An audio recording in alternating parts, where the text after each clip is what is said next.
We're up here at the top of 11 Mile Canyon. The dam is right there. That's 11 Mile Reservoir on the other side. This is the tailwaters right here. So we're gonna fish right up in here for trout. So it'll be rainbow, brown, cutthroat. I would be surprised if we saw any brook trout, but all the other species are in here. So we'll just see what there is going on.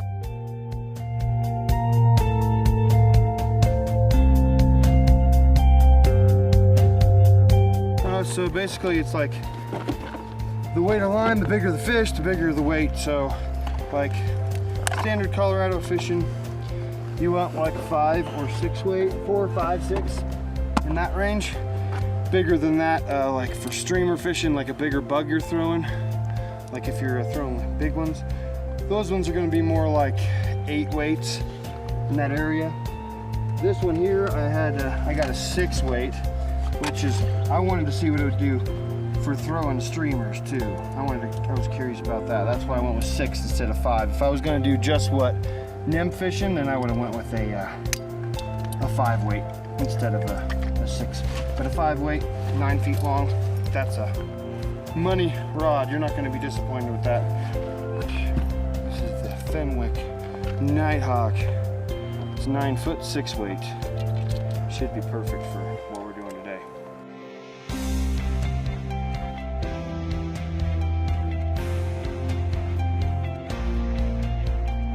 On there.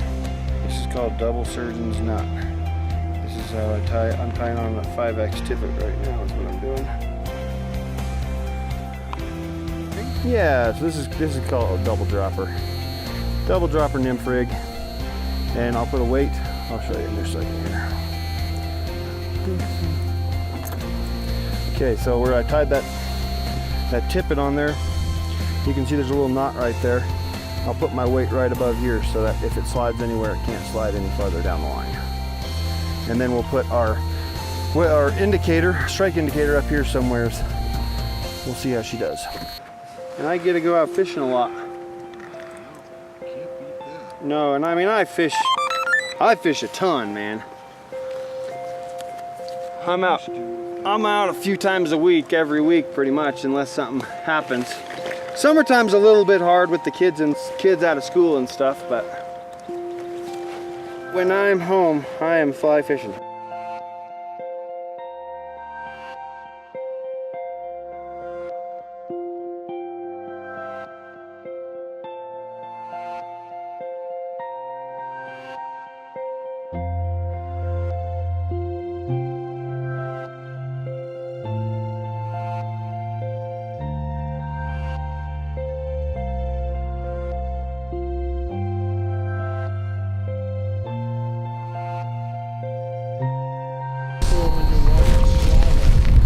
I'm watching that indicator down there is what I'm watching because I can't quite see in the water yet.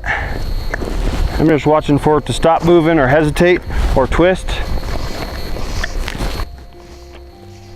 And there's like a log right there. It's causing me, oh, nope, fish on.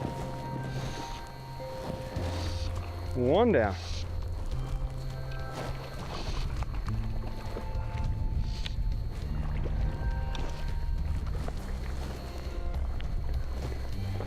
Looks like a little rainbow, maybe a cut bow. We'll see in just a second.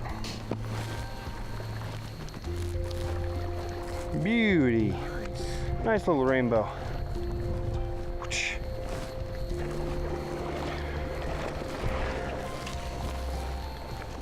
Talk to me about what you thought of that. We're gonna find out in just 1 second. Oh, you know what? That guy happened to eat that little mystery bug we send in. Looks that way anyway. It's a good start for the day. That's what that is. Fish are active early in the morning. That's pretty good. That means we're gonna have a good day. And he was hanging out right by that log that hung me up a few minutes ago, that's the tricky part, right? Because you gotta try and catch these things. They like to hang around structure, so they hang around right where you're gonna get hung up a lot of the time. Which is risking, you know, losing some flies and stuff, but that's why we tie our own.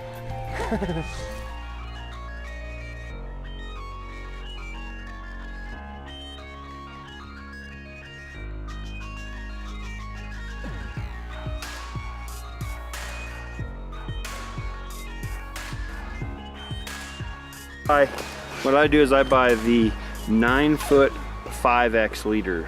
That's what they call it. So it's 9 feet long and it's tapered, so it starts real thick and it goes down to 5X tippet. Then off of that, I run 18 inches of tippet, 5X or 6X, and then 1 step down for the next fly. And that's what I run. So you end up with like 12 feet a lot of the time. But after you break off several times, you'll kind of get into the realm of real comfortable to cast and stuff. For a minute, it's a little bit long and awkward, but that's the best way to do it, I think. And then how far do you run your indicator? It's just the depth of the water, however deep you want it to sink. So right here is where my weight is going to be, and I'm probably going to go about like that, and it will drift behind slightly. So I don't know, it just depends. This water's probably like 2.5 feet deep or something, and I want to be like right there close to bottom. If you're not hitting bottom occasionally, like you don't want to hit bottom like all the time, but if you're not hitting bottom occasionally, then you need to go deeper. So you either put more weight on or you move your indicator up.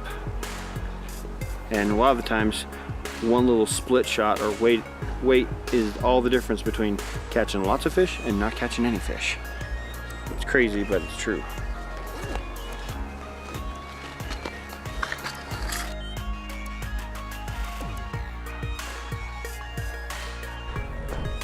He felt good when he hit it.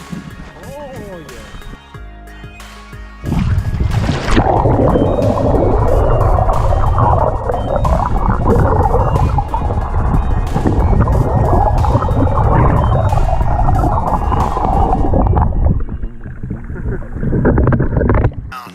Basically, what I'm doing is I'm getting it to where I think the fish are going to be at, where when it drifts, it's going to be where the fish are at. The tricky thing is keeping that drift right. That's why you see me pick it up a lot when the drift isn't right, because if it's not just flowing with the river, they're not going to eat it. So I flick it out there, and that's why I roll the line over, and try and get her to settle out.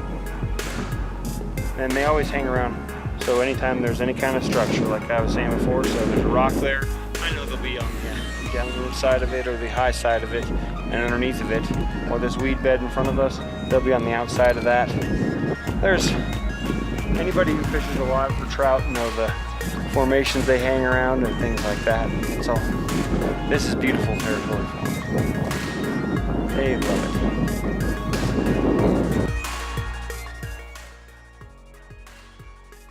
Oh, we were fishing the bottom real hard, real deep, and I foul hooked fish right behind the back on his back there. So I just got him in, trying not to hurt the guy, and got him out of there. That's all. It happens, unfortunately. It's part of fishing. When you're fishing down deep, sometimes you foul hook one or two. We try not to let that happen though. Well, we're trying to preserve the life of the fish that we have in Colorado, especially, especially these waters, a lot of these waters that in the tailwaters are considered gold medal waters. You're not allowed to keep the fish anyway. So you want to take care of them when you do get them in the net. Don't exhaust them to the point of death, and take care of them so that they're going to live so you can catch them another day. If you don't do that, then obviously you end up with less fish, and fish are dying for no reason other than the fact that people aren't taking the minute to take care of the fish. Make sure your hands are wet before you grab them, and things like that. I mean, it's the real simple stuff will keep us fishing for years to come, It was a pretty good day, I'd say. We landed like 4 fish or so, hooked into 6, and I don't know, I probably missed like 3 or 4 other ones too. But it was good. About what could be expected for a regular day in the old canyon here. I think next week when we go up to the Dream Stream, Browns should be running. We might even see some more activity than this. How'd that fishing rod work out? It worked excellent. I'm quite impressed. Like I said, for the cost, this is a great value, I'd say. For sure. Yeah, if you want to pick up one of these Fenwick, like I said, this one's the Nighthawk 6-weight, and I threw dry flies, I nymphed, and I threw a streamer on it all day today, and it performed very well. If you want to pick one up, go to reelers.com. Check it out.